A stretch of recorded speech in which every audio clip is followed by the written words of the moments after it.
तर finally guys कसे आहात तुम्ही. तर माझ्या ब्लॉगमध्ये तुमचं सरचं स्वागत आहे. आज आपण बनवणार आहे झणझणीत शेवग्याच्या शेंगा. तुम्ही बघू शकता शेंगा एकदम कवळ्याच्या आराज आहे, पण थोड्या जुन दिसतात.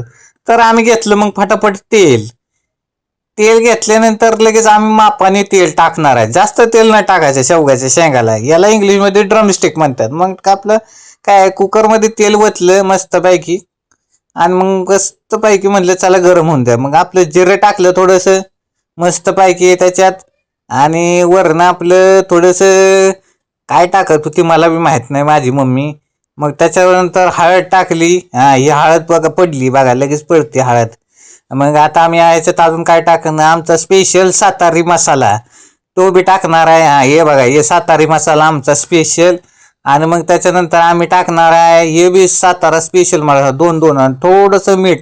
शेवग्याच्या शेंगा बनवण्यासाठी एकदम दमदार मसाले लागतात, त्याशिवाय शेवग्याच्या शेंगा दमदार बनतीच नाही. तर हे बघा, लगेच शेवग्याच्या शेंगा टाकल्या की आपण आता लगेच शेवग्याच्या शेंगा टाकायच्या आणि लगेच मिक्स करून घ्यायचं. आणि त्याच्यात थोडी डाळ बी टाकायची. गाईस तुम्हाला जर घरी जर शेंग्याचं कालवण बनवायचं असलं ना तर लय पटक्यात बनते. हे बघा, आता आम्ही कुकरच्या शिट्ट्या देणार आहे. तर तुम्ही बघा शकता, आम्ही आता थोडं मिक्स करून घेतो मस्तपैकी. आणि थोडंसं आपलं कपभर पाणी टाकायचं आणि मस्तपैकी शेवग्याच्या शेंगा बनवायच्या. तर गाईज ही राहिली आपली रेसिपी तयार. तुम्हाला माझी रेसिपी आवडली असली तर शेअर, सबस्क्राईब आणि लाईक करा. शेवग्याच्या शेंगा खायला या.